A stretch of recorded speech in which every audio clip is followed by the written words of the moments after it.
Hello Internetians, my name is Josh, a Guild player, and I am your coach of the West Virginia Miniors. What is going on, everyone? Welcome back to the Ultimate Battle League. This is gonna be... what? There. What? That. We're missing that. I knew something was wrong. This is great. Welcome back to the Ultimate Battle League. This is gonna be season number 3, quarterfinals. We are taking on my boy DrSlaking and his Bowland Bovines today. I'm gonna try and be a bit quiet because we're back to that age-old time of Ultraplayer's channel where I record at bumfuck o'clock at night. I was gonna record earlier, but I had to do something, so whoopsie. So we get ASMR Josh today here while we battle DrSlaking today. Hope you guys are ready. If you want to know why these 6 mons are on your screen, what sets they have, why I'm bringing them, their EVs, their moves, their everything. I forgot this typical spiel I go on already. God, this is a great video. I put up a team builder yesterday. You should go check it out so I can give you an in-depth explanation on these 6 mons, what their sets are, what their moves are, why I'm bringing them, what my game plan is, and overall what I'm predicting him to bring. There you go. That's it. But as a quick recap, I'm bringing a 4-tactical, very speedy defensive Mesprit. Mega Setalis Protect 3 attacks. Steelix, standard, very Fizz-Def, Tentacles, fast, Fizz-Def, 4 attacks, one of them is Rapid Spin. Thunderous is Choice Scarf, and then Celesteela is Autotomized Exobrill with 3 attacks. So, that's the team, and as you can see, the 6 mons that he decided to bring on his side of the field is going to be the Mega Glalie, the Pangoro, the Metagross, the Infernape, the Diggersby, and then the Palisand. So, very interesting team that he decided to bring. Once again, there's no Salamence, which is always a beautiful, beautiful thing to see. There's no Salamence. Another thing that I'm not seeing is the Rotom Wash, which is something that has really, really threw me off, because I believe that to be one of his best Celesteela checks this game outside of the Metagross. So I'm expecting Metagross to be a very good Celesteela check and somehow be there to stop me from, you know, going through him, which is nice, because last time I brought defensive and I couldn't really touch the Metagross outside of Elite Seed. But even then, I would still kind of 1v1 it. But this changes my game plan. So originally my game plan was lead off with Mega Sceptile, Click Protect, and then start messing things up. But now I'm not really too sure what my game plan was going to be. I almost clicked Thunderous and just like let it and then started like U-turning around. But I really didn't think that was the smartest idea because of how predictable I've been with leading with Thunderous. I lead Thunderous so much. I didn't realize until I actually like thought about it as I was about to lead it. I was like, man, this isn't a good idea. So instead, I'm going to lead with my Mesprit. I believe to have a really good matchup against anything that he could lead off with at the side of the Metagross because I don't have knockoff. But if he wants to lead with anything else, I'm going to be able to hit it for a lot of damage. Mega Glalie. Actually, Mega Glalie's not the best lead for me, but Pangoro, I can Dazzling Gleam, Infernape, I can Side Shock, everything else I can Energy Ball. Like, I have a pretty decent matchup with the Mesprit, and what I don't match up well against, I can U-turn out on. So I'm going to lead off with the Mesprit today. And we are going to go ahead and get into this round 1 game versus DrSlaking, and hopefully it beat him so that we can move on into the semifinals. But I'm going to lead off with Sayaka Mizuno, my beautiful Mesprit, and he is going to lead off with the Mega Glalie, so it's a very familiar feeling from week 1 where this exact lead happened. I'm going to go ahead and U-turn on out. If he wants to hit me, he can go ahead and hit me. I can take 1 hit from this thing, and health on this isn't the most important, although it's pretty nice. So I'm going to go ahead and click U-turn, as we're going to see him go immediately for the spikes, so he's going to start putting up hazards, which is not good for me. I will have to prioritize getting rid of them later, but for now, I'm perfectly okay to just U-turn out on this and go out into my Steelix. And I'm going to go bring it out, and I'm going to go for Toxic because I really want the Palisand Toxic as soon as possible because wearing the thing down is important for something like my Thunderous being a win con. But he's actually going to go for the Earthquake. Y'all, I want you to look at this. I want you to look at this. Ready?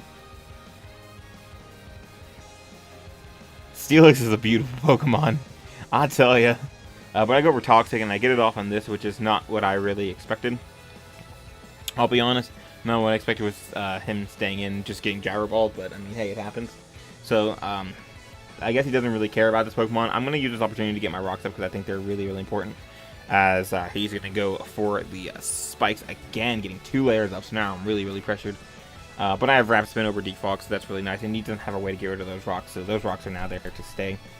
And yeah, so he's made it clear that he doesn't care about this Glalie. I'm going to go ahead and get rid of it and go for Gyro Ball, as he actually is going to straight up just explode right in my face.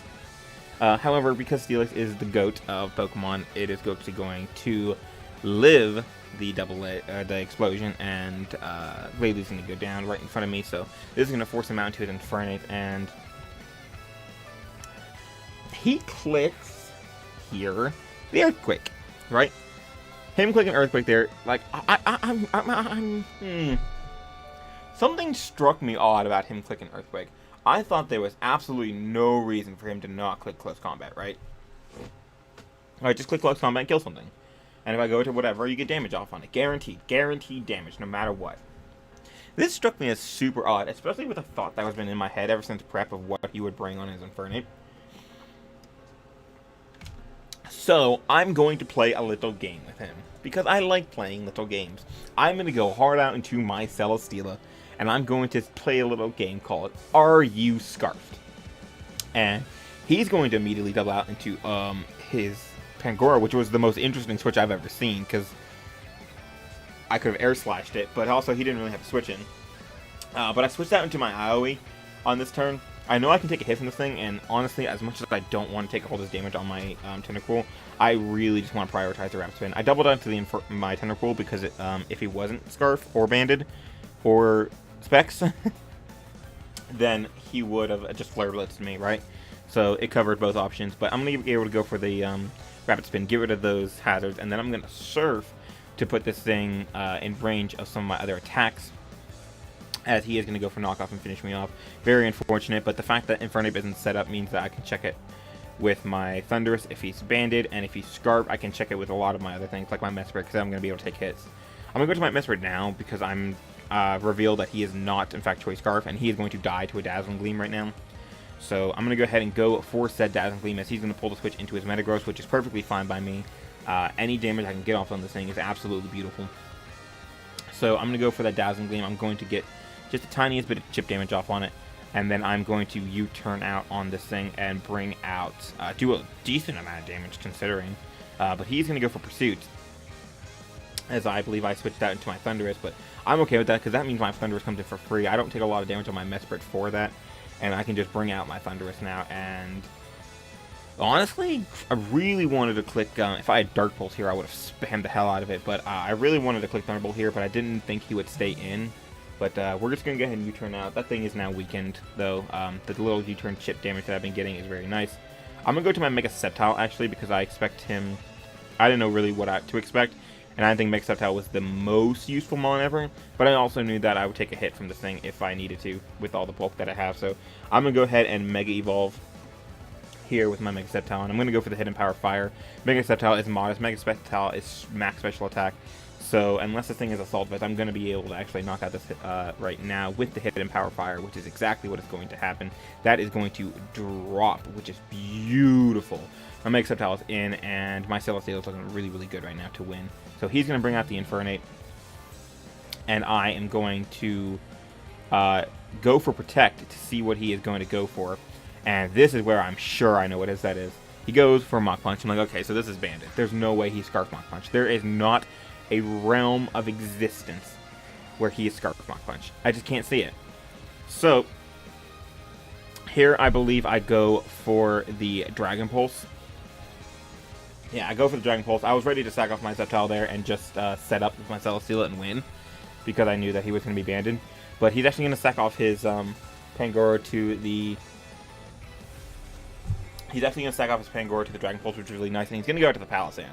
So, here's what's going on in my mind. I'm like, alright, he has Palisand, Diggersby, and Infernape left, right? 3 Mons, and they're all in range of my Celesteela.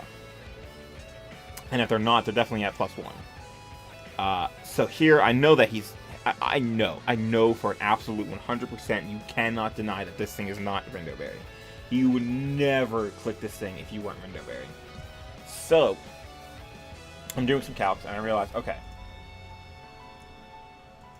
this is good. I just throw away my Sceptile here to the Leaf Storm, pop the Rindo, or so I thought, and just go for it.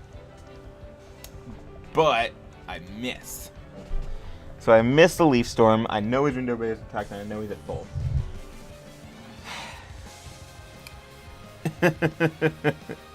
And he reveals Rock Tomb, of all things. So, I'm going to go to my Sayaka. Now, if I had hit that Leaf Storm, I would have clicked Celesteela and I would have ended this game. Because if I hit that Leaf Storm, I would have popped the window barrier, I would have put it in range of Energy Ball, I would have totemized up.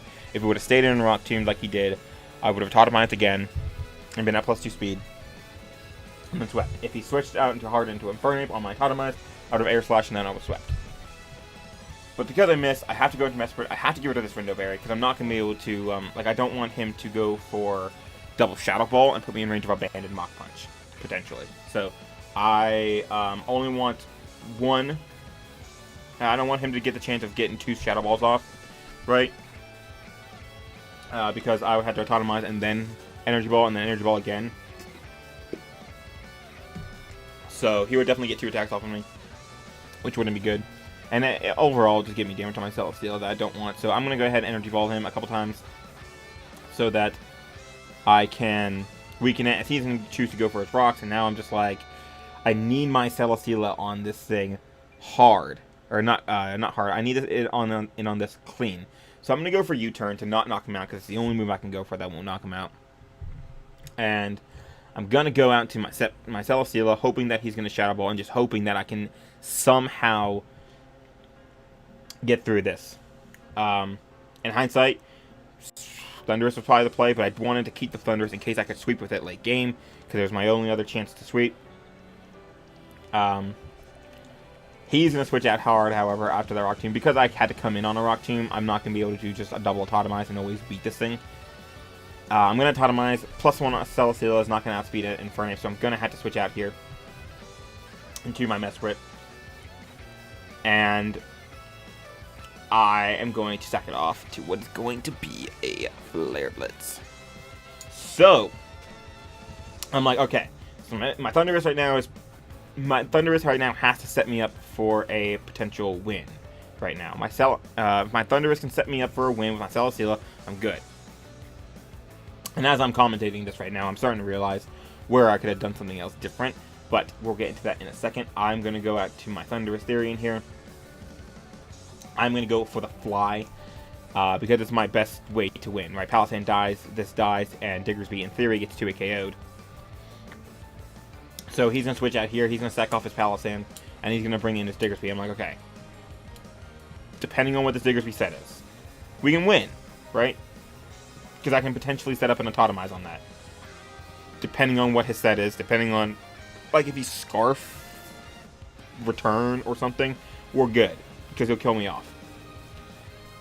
But I already know in my heart what his set is. I know for a fact what he's going to go for here, and I can't stop it.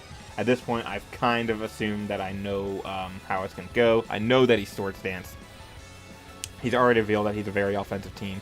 Metagross dying to Hidden Power Fire. He was an Assault Vest. Offense, and a Palisand for rocks. I'm going to go for Fly. It's not even going to do any types of damage. He's going to go for Return, and he's going to knock me out. And then I'm going to go to my Celesteela. I'm going to click Autotomize. I do not have any other play than to pray that I can somehow make it out of this with the bulk that I have. However, with all the Rock damage that I've already taken, with the Rock Tomb damage I've already taken, I'm going to be 100% in range. I have a +2 Fire Punch with no doubt about it in my mind. And I'm going to lose the game 2-0 to DrSlaking. Very unfortunate how that game ended up turning out. I'm speaking, like I said, as I was speaking and talking about this game, I kind of realized how I could have played differently, and that was, of course, going hard into my Thundurus on the Palisand.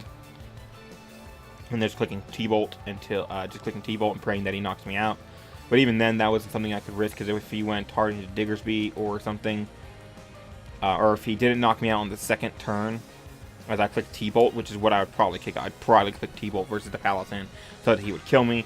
If I didn't, if he didn't kill me, okay, so like, what I'm trying to say is, Mesprit versus Palisand. If I U-turn out and went to my Thundurus, if he didn't 2 KO me there, if he Rock Tombed and did damage to me, I'd click T-Bolt so that I would kill him and he would kill me. But if for any reason he didn't kill me, then Diggersby could come out and set up again, and I would lose. Which, I should probably calc that, actually. I want to calc to see whether or not that's something I could have done. Thunderous with 20 in HP versus a Palisand.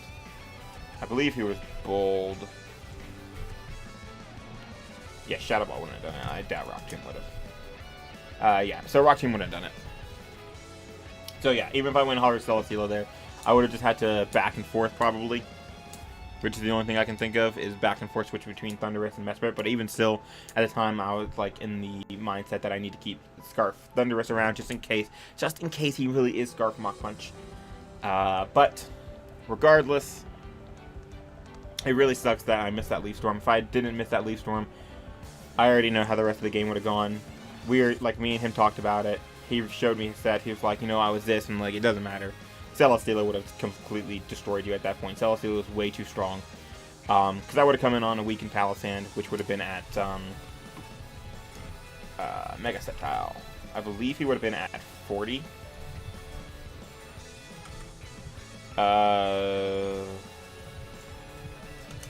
Inner Berry with like that much. Yeah, so he would have been very, very weakened. Actually, he would have been super weakened. Good lord, Palisand. Oh my god. Yeah, he would have gotten murdered by that Leaf Storm. It would have put him at about 10-20%. I would have just gone out to my Celesteela and I would have clicked Apatomize. And like I said, he could have Rock Tombed me, but he couldn't Rock Tomb me enough to stop me from being faster than his Infernic. And then I would have swept, right? Because Diggersby, his absolute only play, based on what he sent me. Let me make sure of this so I'm not talking out my ass. His only play would have been harding into Diggersby on my Celesteela's Apatomize to win at that point if I had hit. And it just sucks. It just really sucks. I really like this team, guys. This is one of my favorite teams that I've built in the UBL so far. And I'm also just typing in calcs. Energy Ball. Yeah. So his only way to win, and I don't know if he would have thought about this, was to hard into Diggersby on my Apatomize, and then clicked Agility, because he was Double Dance, max HP with Weakness Policy. That would have been his absolute only way to win, was go out into Diggersby hard on Apatomize, and then click Agility. Because Energy Ball would not have knocked him out at neutral. However, if he had stayed in with his Palisand, just stacked it off to me, clicking Energy Ball, then it would have been GG. It would have been over. Because I would have knocked out the Palisand with the Energy Ball, gotten the +1, and a +1 Expert Belt boosted Energy Ball actually guarantees knocks out his Diggersby spread. 100% minimum. And then, of course, Infernic would have gotten eviscerated by Celesteela's +2 Expert Belt boosted Air Slash, or +1 even. So, all in all, it's a very unfortunate end to a otherwise great season. Like, I had a lot of fun with the season, but unfortunately, that's kind of how the cookie crumbles sometimes. Sometimes you get it, and sometimes you don't. Which is sad, because I definitely think I had the ability to make finals in this league. However, it would have been really hard finals to win, because I'm pretty sure Vepsis is going to make finals, so... Good luck to DrSlaking in the future. I love you, dude. You are an amazing person to fight. You are an amazing person to talk to. Shout out to you, and hopefully you can take it all. If there's anyone who can take down Vepsis, I'm praying and believing so hard in you that you can do it. Take him down. Avenge me. And that is that. Hope you guys enjoyed our UBL run. Let me know what you guys think of the battle, and of course our overall run. This isn't going to be the end of League format, obviously, for me. For Gen 7, obviously we still have the BBL going on, and starting, I don't know when. I don't know when I'm going to put the other videos up, but I do have one more thing coming. I've just been trying to play catch up. But until then, I hope you guys enjoyed the UBL, and I will see you guys in the next one. Peace.